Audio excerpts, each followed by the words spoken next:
The rain came down in sheets that Tuesday night. It hammered the windows, flooded the gutters, and turned the streetlights into blurry halos of amber. Most people were inside, warm and still. Naomi Carter Walker was not most people. She pushed through the front door at 11:47 p.m., her scrubs damp at the shoulders, her shoes soaked clean through. She had been on her feet for 13 hours.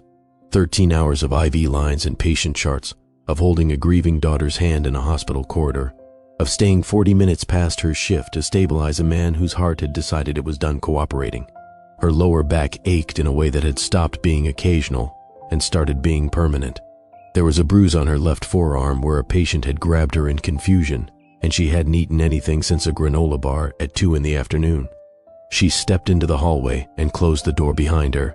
The kitchen light was on. She could see it from where she stood, the warm yellow glow spilling into the dim hallway like a welcome that wasn't really there. On the counter sat a plate of food, the same plate she had prepared at 4:45 that morning before her shift. Baked chicken, roasted vegetables, rice she had seasoned the night before. She had covered it with foil, written a small note beside it that said heat at 350 for 15 minutes, and left it in the refrigerator with the kind of quiet care that had become so habitual she no longer even noticed she was doing it. The foil was off.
on her only day off.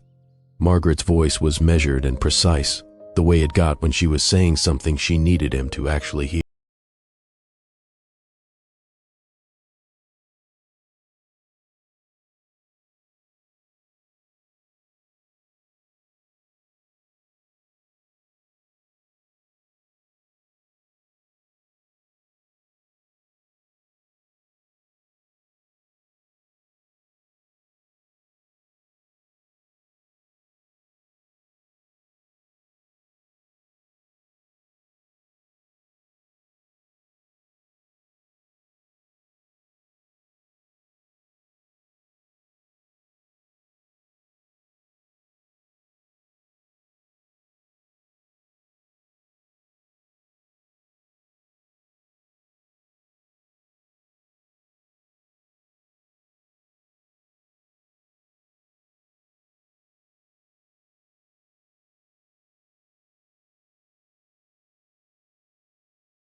Untouched foil, past the fork resting at its careless angle.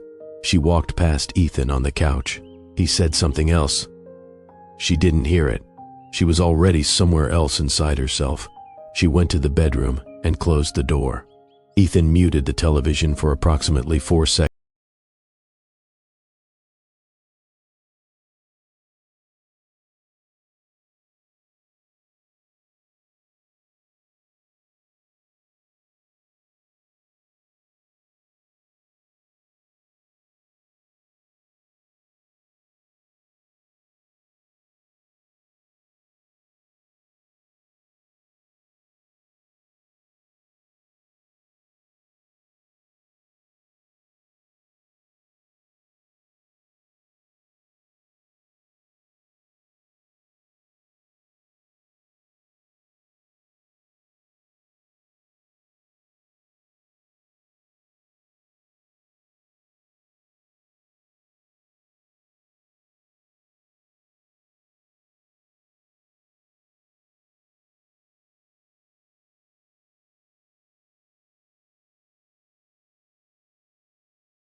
jacket.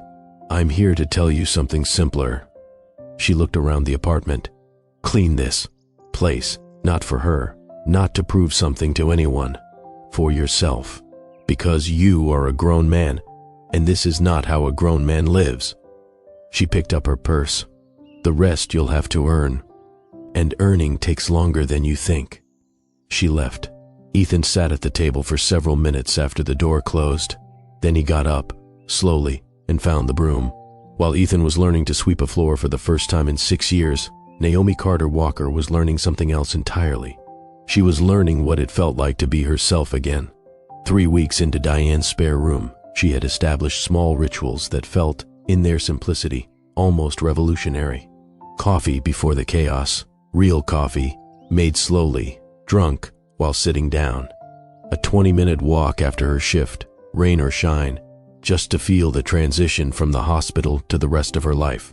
Reading in bed with the lamp on until she felt her eyes go heavy, and then sleeping, fully, completely, without one ear open for a voice calling her name from the other room.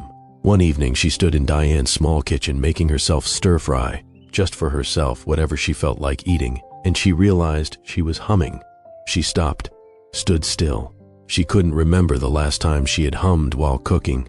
She couldn't remember the last time cooking had been something she'd done for herself, rather than an obligation she performed for someone else's satisfaction. She stood there in the kitchen, spatula in hand, and let herself feel the strangeness and the tenderness of it. At work, her colleagues started saying things. You seem lighter. There's something different about you. She smiled because she knew what it was. She was no longer performing fine. She was, carefully, imperfectly, day by day, actually becoming it. But the grief came too. It came on quiet nights when the room was dark and the apartment building was settling into its nighttime sounds. It came as a particular ache, not for Ethan exactly, but for the shape of what she'd wanted their life to be. The version of him she had glimpsed in. The early years, and spent 6 more years waiting to return. The partnership she had planned for and believed in, and given everything to sustain. She grieved that. She let herself grieve it honestly, without apology, without pretending it was simple. And then she got up in the morning and made her coffee slowly, and took her walk and went to work. There's a difference between missing a person and missing who you hoped they'd be. That distinction, learning to grieve the dream without losing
It's late. He explained that a younger colleague's car had broken down and he'd driven him home before coming. He didn't make it a story about himself. He said it and moved on, filed away. Diane watched all of this with the careful attention of a best friend who has been through enough to understand that love can be rebuilt but cannot be rushed, and that only Naomi got to decide the timeline. "Where's your head with all of it?" she asked one evening. Naomi considered the question seriously. "I'm not deciding with my heart this time," she said at last. "I'm deciding with my eyes. What I see over time is what I'll believe."